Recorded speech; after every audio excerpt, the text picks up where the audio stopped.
Hello and welcome back to my channel. I am so sorry that it has been so long. I have been on a few different travels and was not able to make videos during that time. So this video today I am so excited to do because it is about one of my favorite trips so far.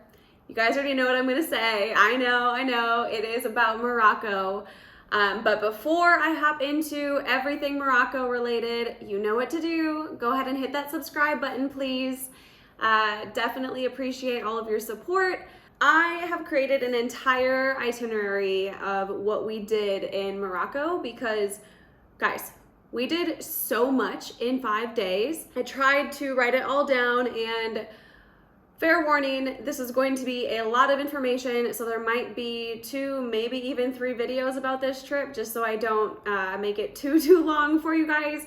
Hopefully it's not boring because I love this trip so much that I want you guys to go to Morocco and have the same experience. So this is all just to help you, learn about what we did, how we got there, the tour company we used, what we did, what we saw, everything. So I guess that being said, I'm gonna hop right into it. But the first thing that I do want to discuss about the trip was our tour company.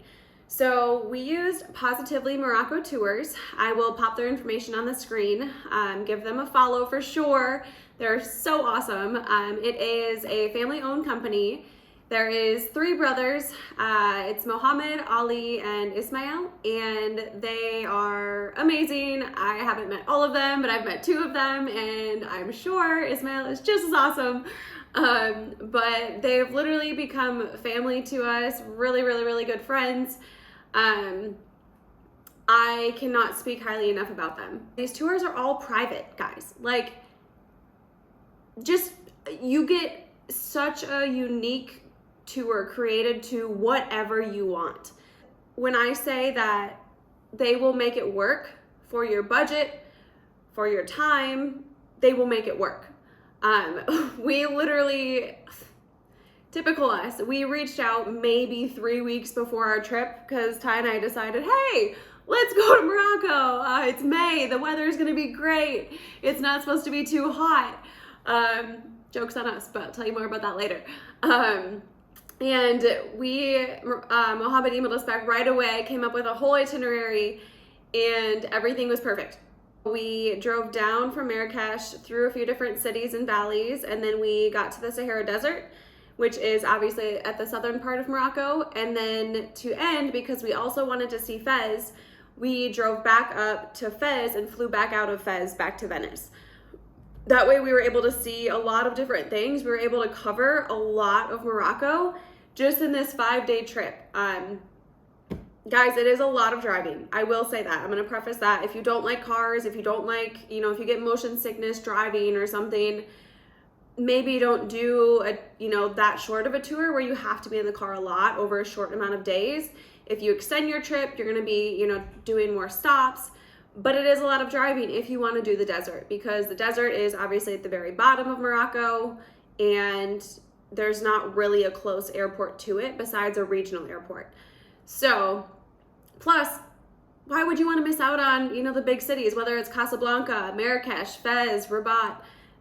I literally want to go back because there's cities that we missed, and I also want to redo the stuff that we did, so if that tells you anything. But I will stop rambling about that and just explain a few more things. So our tour was all included, minus a few things, but mostly all included. So Positively Morocco Tours set up everything for us. They set up all of our hotels and our riads, which a riad is just a form of hotel per se, but it's like a typical Moroccan home kind of. And you'll just be walking in this alley and you'll see a basic door. And you'll think, okay, this is kind of a weird hotel. Like, what did I get myself into? But then you open it and you go in and it just opens to this massive, beautiful building. It's like got all of these, plants and trees and flowers inside, and there's a fountain in the middle, and then it's open to the sky. So you have natural light, you have like fresh air, there's usually birds inside, and then all of the rooms will face into that courtyard, and that is how they get their natural light. So you'll have windows in your room, but it's weird because the windows look into the courtyard, but it's also like the courtyard is kind of outside. It's really cool. We loved it. And I will say we did not do luxury stays by any means. We did a very moderate level because, again, this was pretty last minute for us, but Positively Morocco Tours will literally work with whatever budget you have. So I wanted to mention that, and then they include all breakfasts and all dinners. And so you eat at the riads, and it is fantastic food. Breakfast will pretty much be the same at most places. There might be a buffet type breakfast at a couple of them, but the food is so good, like so good and so filling. And dinners, normally when you get to the riad at night, you'll have a menu that you pick from, or I guess some might have a buffet as well. Breakfast, dinners, lunches, you're normally on the road traveling, and so lunches are not included, but that's really, you can get, if you do a local lunch, you can spend a couple dollars or a couple euros on your lunch, and you'll be great. You'll be super full for hours.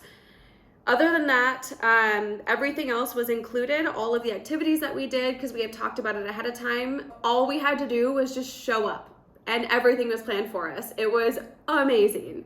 And our guide specifically was Ali, and Ali was the best. We just had so much fun with him. He's just family now. Like, he's so fun and so awesome, and I'm sure the other two brothers are too, but I can only speak to Ali. Hopping into day one, well, I'm gonna say 0.5, but we flew in at night from Venice, and so Ali literally met us at the airport at, I don't know, it had to be 1 or 1:30 in the morning because we ended up getting a delay, and he met us with a smile, like had fresh fruit and water in the car for us, and even though we were probably super cranky, not cranky, but just like tired because we had worked that day too, and brought us to our riad, got us all checked in, brought our bags for us, carried them down the alley, and then again met us the next morning. So just amazing service. But we did have our Marrakech tour with a different tour guide, just because they do pair up with guides who are from the cities. They're locals, they know the cities in and out, and so we were with Saeed, and he was also amazing. Super funny, super knowledgeable, very nice, and he seemed to know everybody in Marrakech, which was super cool to see, and to kind of be with him as he's, saying hi to everybody that he knows.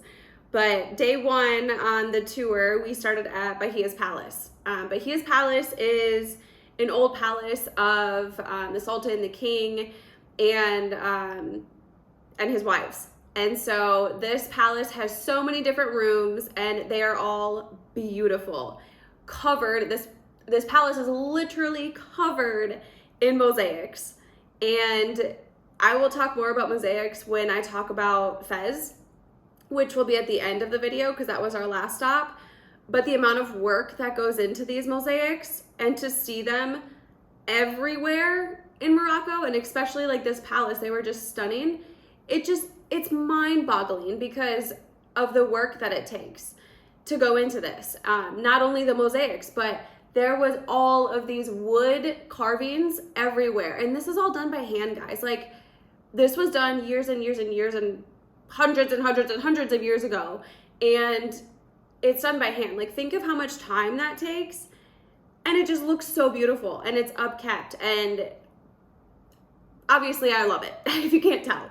And so we got to see all these different rooms. I got to learn a little bit about the history of it. After Bahia's Palace, we went to the Marrakech Medina.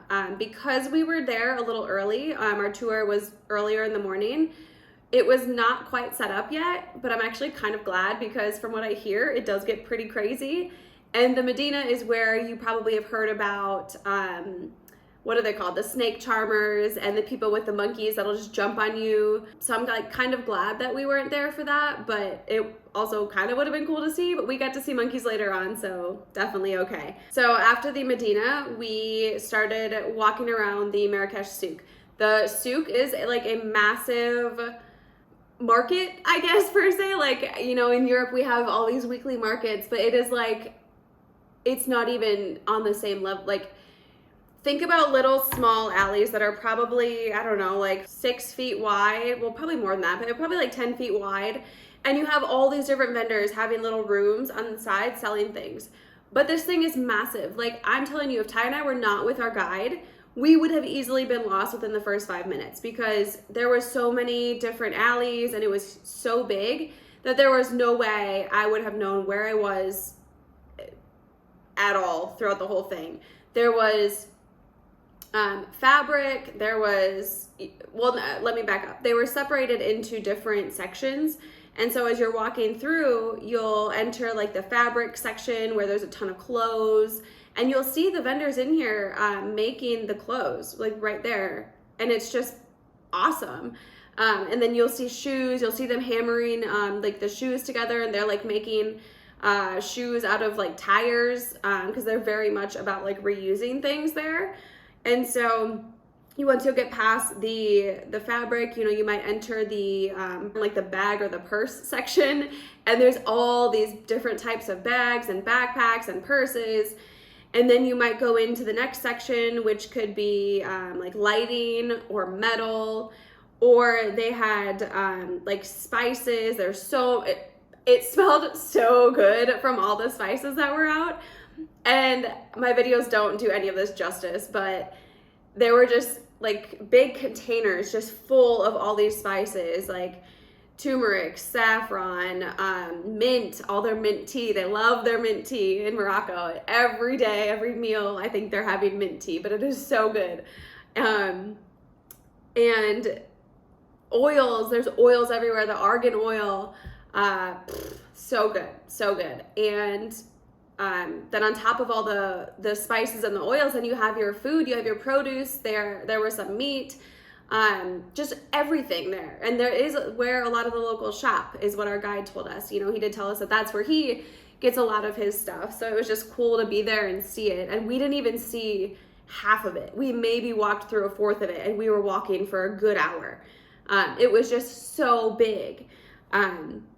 But after the souk, we went and got our first Moroccan lunch. So we actually sat and overlooked the Medina, which was cool to just see all the hustle and bustle of the daily life. And I got meat skewers with couscous, I believe, for my meal. And then Ty got chicken and couscous for his.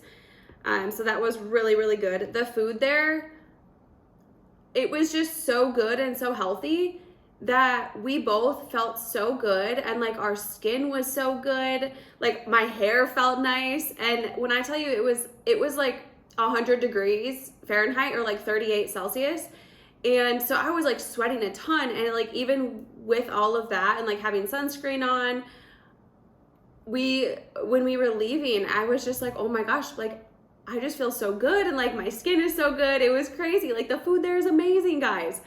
I'll talk more about different meals later on, but we also saw one of the largest mosques in Marrakech, and then a couple different things that I apologize, but I forgot the name of. But again, definitely do a tour of Marrakech if you have the time. I wish we had had more time in Marrakech to see not only the old town that we were in, like the Medina area, but also to see outside. After our tour with Saeed, we met back up with Ali, and we had to start our drive because, again, we only had 5 days on our tour, and we had to drive all the way down to the desert, which is a very long drive. But this drive is kept very fun because not only are we learning about facts of Morocco history, we're seeing all these beautiful sights that we're passing, and we're making really fun stops. So one of our stops along the way was through the high Atlas Mountains, but the stop was called the Tichka Pass. So I'll insert a video here, but the Tichka Pass is these super like narrow winding roads on the top of a mountain, and you're like, you know, going up and then it's on top. And Ali pulled over for us so we could get out and take videos, like, you know, panoramic sights and everything, and then take some pictures by the landmark up there. But it is stunning once you're up there, but not gonna lie, it's a little nerve-wracking getting up there, but your guide will do an amazing job of navigating the roads. They're so used to it and drive it like every week, if not twice or 3 times a week. And it is just a very beautiful but interesting drive, I'll say. And so during this drive, you're going through the high Atlas Mountains, but also in your whole tour, you're going to also hit the middle, I think they're called the Middle Atlas Mountains, and then the Low Atlas Mountains, I believe. Very unique, I know, but nevertheless, the mountain range was beautiful. But it's very, very, very windy up there, and like you saw the video of Ollie like putting his weight into like on the cliffside, and there's no way he was even going down because the wind was so strong up there. But we did have to keep driving after that because our stop for the night was in this city that I always struggle to say, and I believe it's Ouarzazate. That was our stop for the night because the next day, starting day 2, we had really, really, really fun stops in Ouarzazate. Really hope I'm saying that right. Sorry if I'm not. But our first stop of day 2, we drove to Kasbah Ait Benhaddou. It is this UNESCO World Heritage Site, and it's one of like the most famous places in Morocco.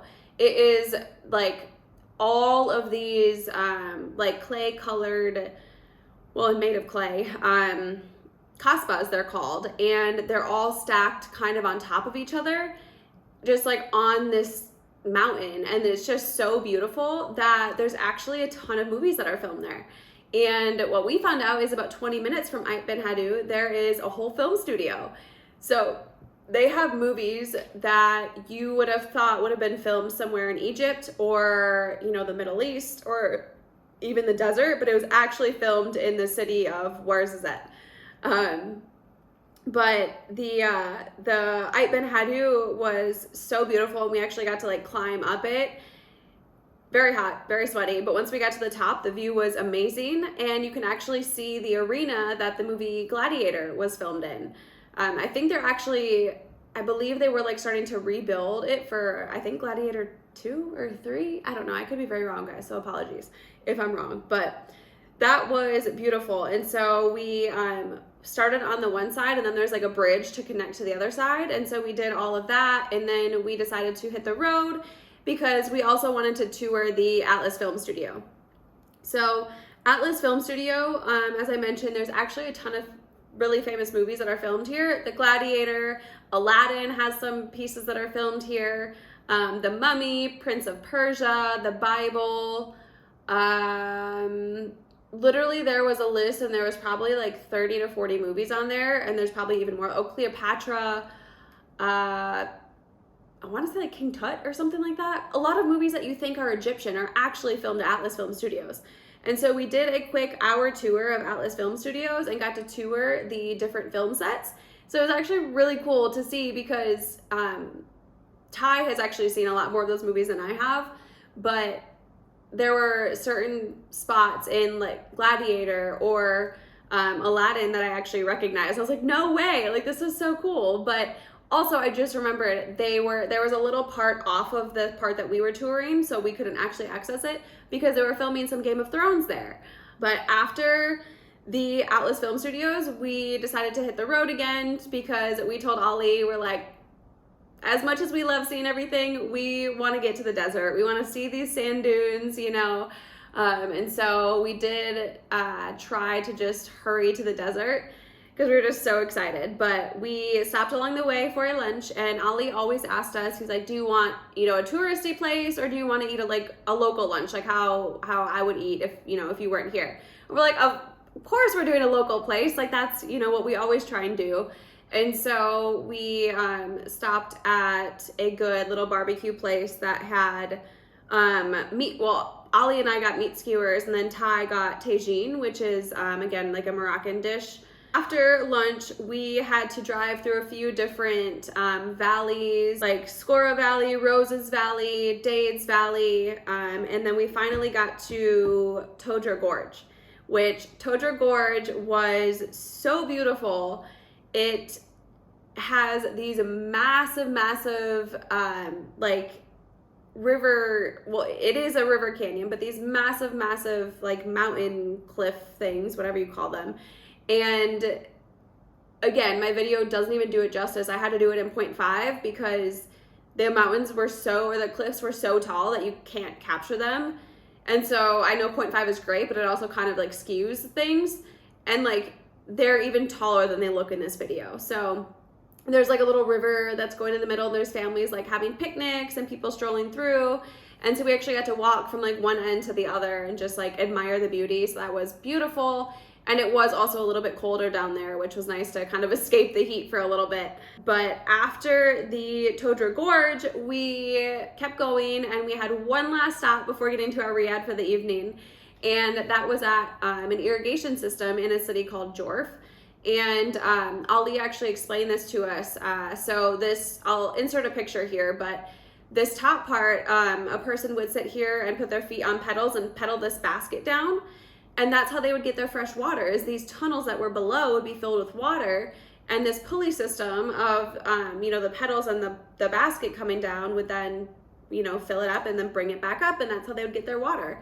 And because this was used years and years ago, they were all dried out. And so we actually got to go down into the tunnels and see what they looked like. And they were massive. If I stuck my arms out, there's no way I could even touch the sides. And I know that I'm short, guys, but like even Ty and Ali, who are both taller, can't, touch the ceiling or the sides either, just standing there. So they're huge tunnels, and there's hundreds of them. Like the holes that the baskets went down through, you could stand there and look out, and there was probably at least 1,000, if not more. These tunnels had gone all the way to a body of water, but that body of water, like they hit a plateau, and so the water was no longer coming into these tunnels.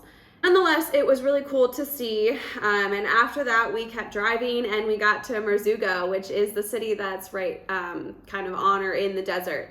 And so we were dropped off at our riad for the night, and it had a nice little pool and a little rooftop deck that we could go up and see the sand dunes, guys.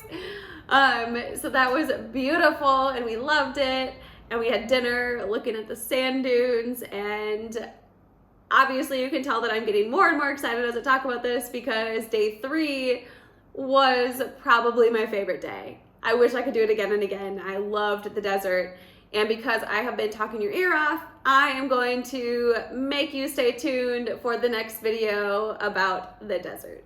So go ahead, hit that subscribe button if you haven't already, and stay tuned for day 3 about the desert. Bye, guys.